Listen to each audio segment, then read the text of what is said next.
दीपावली आने वाली है, जिसे लेकर पूरे देश में तैयारियां जोरों पर हैं। इसी को लेकर देवी चित्रलेखा ने शनिवार को वृंदावन के केशी घाट पर यमुना महारानी का चुनरी मनोरथ आयोजित किया।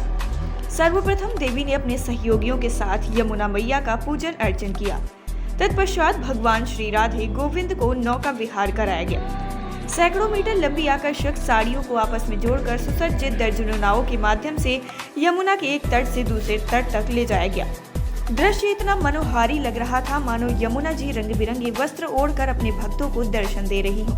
कार्यक्रम के यजमान अमेरिका से चंद्रिका बेन डिजिटल माध्यम से इस समस्त आयोजन से जुड़ी रही। नौका विहार की मुख्य सेवा रूपमंजरी और मयूरी की रही। कार्यक्रम में सैकड़ों भक्तजनों के साथ साथ कथावाचक आचार्य इंद्रेश जी, आचार्य शिव प्रसाद और श्रीमान तनय कृष्ण, माधवी, किशोर जी, साध्वी सीमा जी, सुमन के साथ काफी संख्या में लोग मौजूद रहे। इसके साथ ही देवी चित्रलेखा ने मां यमुना की महिमा का गुणगान किया। उन्होंने कहा कि यमुना जी कभी भी अपवित्र नहीं हो सकती। वर्तमान में वो प्रदूषित हो चुकी है। प्रशासन और आम जनमानस को मिलकर साफ स्वच्छता का ध्यान रखना चाहिए, जिससे यमुना जी को पुराने दिव्य स्वरूप में वापस लाया जा सके। देखिए, कार्तिक मास चल रहा है। कार्तिक मास में हम सभी जानते हैं ब्रजधाम और यमुना महारानी का कितना महत्व है। तो उन्हीं यमुना महारानी की अर्चना करने के लिए आज हम यहाँ आए हैं, जिसको चुनरी मनोरथ कहते हैं। यानी श्री यमुना महारानी को वस्त्रों के द्वारा उनका श्रृंगार हम यहाँ पर आज करेंगे। ठाकुर जी का नौका विहार भी है, नौका उत्सव होगा। राधे गोविंद और ठाकुर जी पूरी यमुना जी में विहार करेंगे। इसके अलावा कोई आयोजन यही है, 56 भोग है यमुना महारानी का, ठाकुर जी का।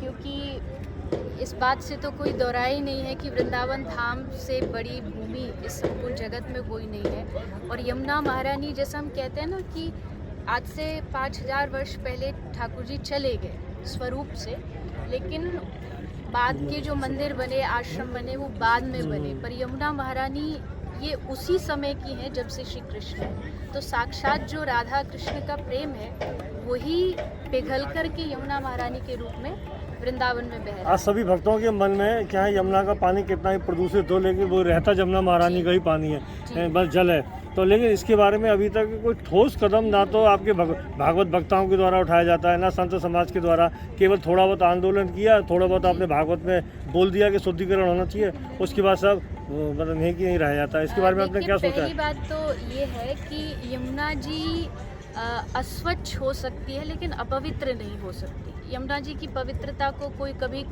वो अक्षुण्ण है, इसलिए लोग आते हैं, भले कितनी भी इसमें गंदगी पड़ी हो, लेकिन भाव है।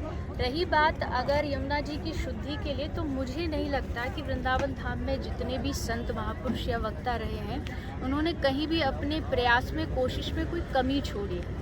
जैसा आपने कहा, कथाओं के माध्यम से तो हम लोग प्रयास करते ही करते हैं, आंदोलन हुए बहुत सारे, लेकिन हम ये भी जानते हैं कि जो सरकार के कुछ नियम होते हैं वो कहने में कुछ और होते और करने में कुछ होते। यात्रा दिल्ली तक गई, पूज्य श्री रमेश बाबा जी महाराज इसका प्रतिनिधित्व कर रहे थे।